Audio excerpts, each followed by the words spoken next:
Throughout history, fire has been more than just a source of warmth and light. It has also been a weapon, a symbol of fear, a public warning. For centuries, to be burned alive wasn't just a punishment, it was a statement. One meant to terrify not just the accused, but everyone watching. In ancient societies, fire was considered holy. It was used in rituals, sacrifices, and divine ceremonies. But when the same fire was turned against a human being, it became the harshest form of justice, the slowest, the most painful, and perhaps the most public. Many early civilizations believed that burning the body purified the soul, that the flames burned away the sin. In some cultures, it was seen as a way to cleanse evil. But in most cases, it wasn't about religion. It was about power. The goal wasn't just to punish. It was to scare others into obedience. One of the earliest records of fire as punishment comes from ancient Babylon. The Code of Hammurabi, one of the oldest known sets of laws, mentions fire as a punishment for crimes like temple robbery or betrayal.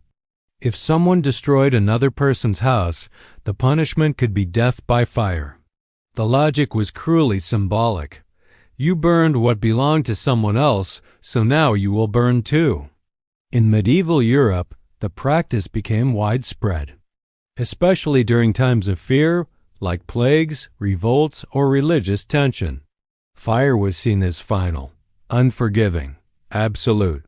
Heretics, those accused of going against the church, were among the most common victims. Accused witches, too. Often with no real evidence, just suspicion, whispers, or fear.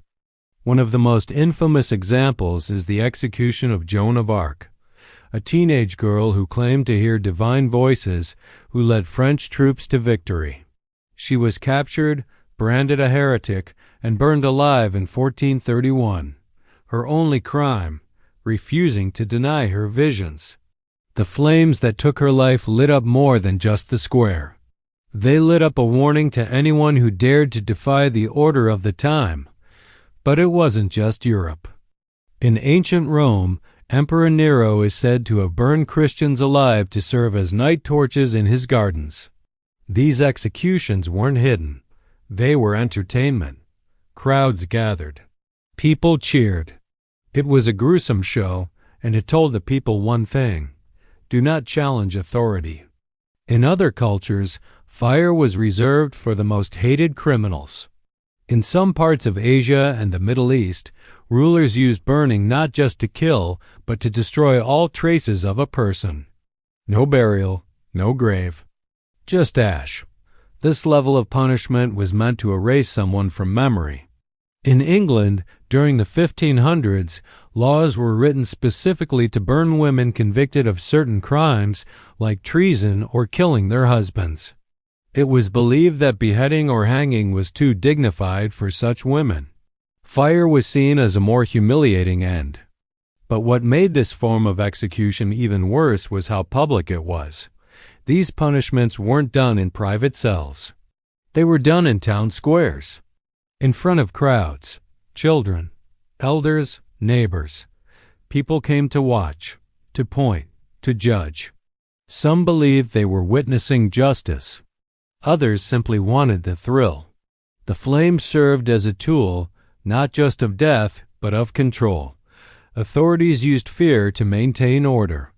The more public the punishment, the more powerful the message. Burning someone alive also had a psychological impact on those watching.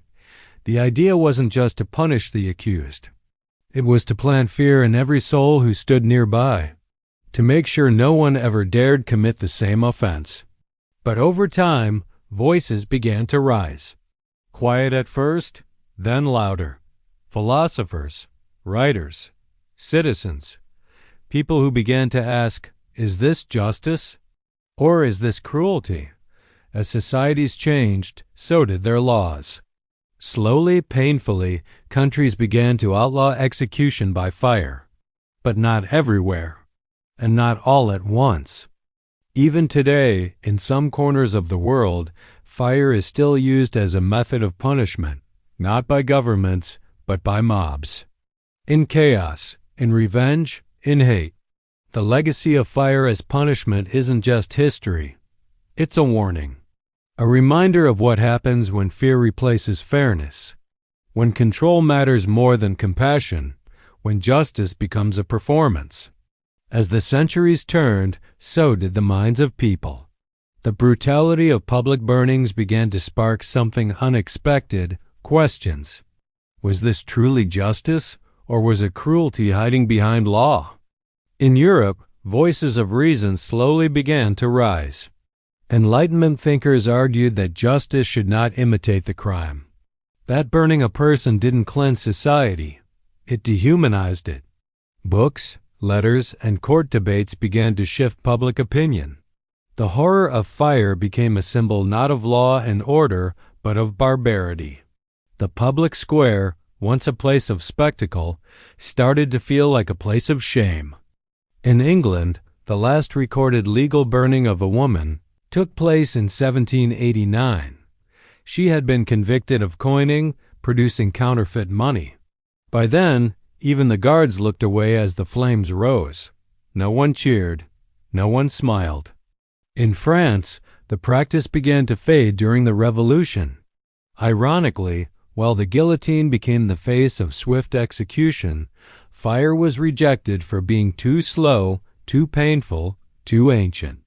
Religion, which had once fueled burnings, also began to evolve.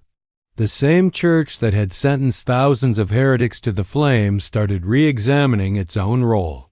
In time, formal apologies were made. Statues were erected for those once condemned.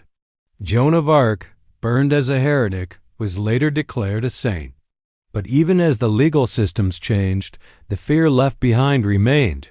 Generations grew up with stories of witches at the stake, of rebels turned to ash, of innocent souls caught in the fire simply for being different. That fear, passed down in whispers and legends, embedded itself into the collective memory of nations and into individuals. Psychologists today believe that our instinctive fear of fire may be tied not just to danger, but to this long history of terror, a fear that is emotional, cultural, and generational. In many parts of the world, fire continued to be used, not by courts, but by crowds, in lawless moments, in times of chaos, when justice failed and vengeance took its place. Mob violence, arson attacks, and hate-fueled burnings reminded the world that the darkness of the past was never too far away, but in that darkness some found strength. Survivors of burnings, those who lived through house fires, bombings, or even attempted executions, became voices of resilience. They spoke of pain, but also of rebirth, of healing, of turning trauma into testimony. Fire destroys, but it also transforms. That is its paradox. In modern culture, fire remains a powerful image. We use it to describe rebirth, rising from the ashes. We light candles to remember the lost. We burn old letters to let go of pain. Even in protest, fire returns. Flags are burned, effigies set ablaze. But now it's a message, a cry, a symbol of unrest, not punishment. Art has also embraced fire. Films, paintings, and literature have reimagined the burning past. Not to glorify it, but to remember it. To ensure it never happens again. Memorials stand today in places where people were once burned. Silent stones, iron sculptures, eternal flames. All telling the same story: never forget. Schools teach students not just the dates and names, but the moral failures behind those flames. They ask students to think deeper, to question power, to recognize injustice in all its forms. In some communities, fire is reclaimed. Bonfires during festivals. Flames used in peaceful rituals. Here, fire is no longer punishment. It is light, unity, memory. And yet, even now, the idea of being burned alive evokes fear unlike any other. It taps into something primal, ancient, terrifying, That fear isn't weakness. It's a reflection of how far we've come. A world that no longer accepts burning as justice is a world that has chosen compassion over control. Humanity over horror. The story of fire as punishment is not just about what people endured.